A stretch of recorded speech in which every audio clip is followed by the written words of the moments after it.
Dans ce tutoriel, nous allons calculer une ristourne sur le chiffre d'affaires. Notre sujet est le suivant.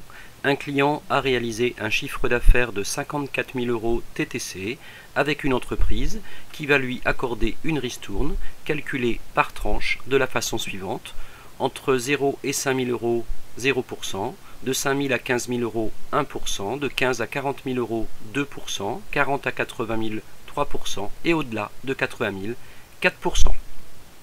Je vais donc reporter le chiffre d'affaires qui a été réalisé, sachant qu'une ristourne se calcule toujours sur le chiffre d'affaires hors taxe. Nous allons ramener cette somme, sachant que le taux de TVA est de 20% en hors taxe, soit 45 000 €.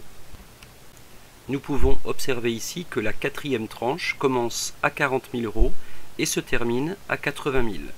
Or, le chiffre d'affaires hors taxe réalisé avec le client n'est que de 45 000. Nous allons donc arrêter la dernière tranche à 45 000 €. L'amplitude correspond à l'écart entre un début et une fin de tranche, sachant que les différents taux vont s'appliquer tranche par tranche. Calculons donc l'amplitude et je vais recopier. Il nous faut donc calculer le montant de la ristourne tranche par tranche en appliquant chacun des taux, soit 5 000 multiplié par 0%, donc 0 €, et je vais recopier jusqu'à la quatrième tranche. Dans cet exemple, nous ne sommes pas concernés par la tranche à 4% puisque le chiffre d'affaires est inférieur à 80 000 €. Je vais donc pouvoir calculer le montant total de la ristourne, soit 750 € hors taxe.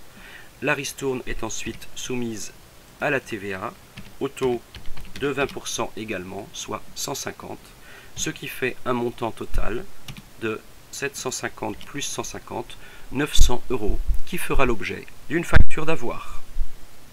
Voilà, l'exercice est terminé, aucune difficulté particulière si ce n'est de bien travailler sur une somme hors taxe, de prendre toutes les tranches et de s'arrêter dès lors qu'on a atteint le chiffre d'affaires réalisé par le client. Comme d'habitude, vous trouvez ici les différentes ressources à disposition, l'adresse académique sur l'Académie de Nantes à laquelle vous pouvez me contacter, sur le blog différents QCM en ligne et les deux chaînes YouTube Gestion et YouTube Économie. Bon courage et bon apprentissage.